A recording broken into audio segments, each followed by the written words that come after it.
ಸ್ನಾನಕ್ಕೆಂದು ನದಿಗೆ ಇಳಿದಿದ್ದ ಯುವಕರಿಬ್ಬರು ನೀರಿನಲ್ಲಿ ಮುಳುಗಿ ಮೃತಪಟ್ಟ ಘಟನೆ ಸೋಮವಾರ ಸಂಜೆ ಕಡಬ ತಾಲೂಕಿನ ಇಚಿಲಂಪಾಡಿಯಲ್ಲಿ ನಡೆದಿದೆ. ಮೃತ ಯುವಕರನ್ನು ನೈಲಾಡಿ ಶಾಂತಿಬೆಟ್ಟು ನಿವಾಸಿ ಉಮ್ಮರ್ ಎಂಬವರ ಪುತ್ರ ಜಾಕೀರ್ ಹಾಗೂ ಸಹೋದರಿಯ ಪುತ್ರ ಉಪ್ಪಿನಂಗಡಿ ಸಮೀಪದ ಸರಳಿಕಟ್ಟೆ ನಿವಾಸಿ ಸಿನಾನ್ ಎಂದು ಗುರುತಿಸಲಾಗಿದೆ.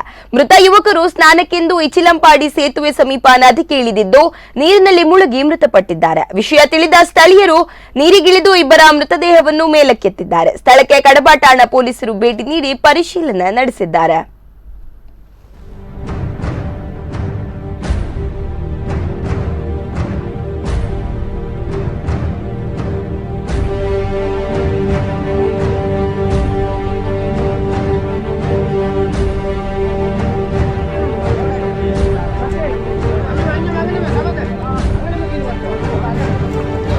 ಅನಿಕಲ್ಲ ಇದಾರು ಆಳು ಗೊತ್ತಾಯ್ತಲ್ಲ ಅದೆಲ್ಲ ಕೀಳ್ಬೋದು ನಾನಿಲ್ಲಿ ಕೀಳ್ಬೋದು ಅಕ್ಬರ್ ಅಕ್ಬರ್ ನಾನಿಲ್ಲಿ ಕೀಳ್ಬೋದು ಮೇಲೆ ಜಾರ್ರಿ